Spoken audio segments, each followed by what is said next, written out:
Hey guys, and welcome back to Everyday Stacy. It is your girl Stacy with another video, and this video is going to be a little different than a normal video that I would do. Normally I am bringing a product to you, I am showing you something that I tried, I am doing an unboxing, just different things like that. But this is going to be just a chit chat video. I don't do that often, but I do want to do more of that. As you guys know, I am a mom, so a lot of my content that I do on my Instagram is geared around motherhood, but I want to do more YouTube videos about motherhood and just things about being a mom. So let me just tell you, I have a 4-year-old and also I have an almost 5-month-old. So transitioning to being a mommy of 2 has been a challenge. And what I'm going to talk about today is just giving yourself grace and making time for you. So Sis is tired. Sis has bags under her eyes literally all the time.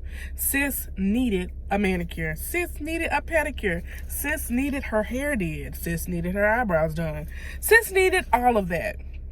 Make time for you, girls. Make time for you. You can't always make time for you, but find time for you, especially once you get back to work. Use your time wisely, ladies. Like my lunch break, I will go get a manicure and pedicure.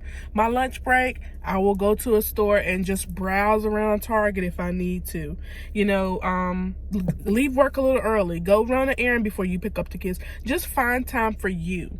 These little things, even though it's not an entire day to yourself or doing things like, you know, an entire day of doing what you want to do, it's a little bit of time that will create some sanity for your life. I'm telling you, find time in your day to have a moment for yourself. If that is going and sitting at a restaurant and just getting some coffee, do it. Do it for your sanity. Literally, it is everything. Everything. So I'm just coming to you to tell yourself, give yourself grace and give yourself what you need to make you feel normal. So if that is, you know, going and spending $6 to get your eyebrows right, do that so that you feel like yourself. You know, my sister straightened my hair for me. Just making yourself aware of who you were before you had kids and feeding that person. It's very important for your sanity, for you to continue loving yourself, and also for you to pour love into your children. So that is just my little bit of a word for the day. And like I said, I hope that you give yourself grace and give yourself a few moments of your day because you deserve it, mamas. All right, guys, I'll talk to you later. Going in right now to pick up my baby from daycare.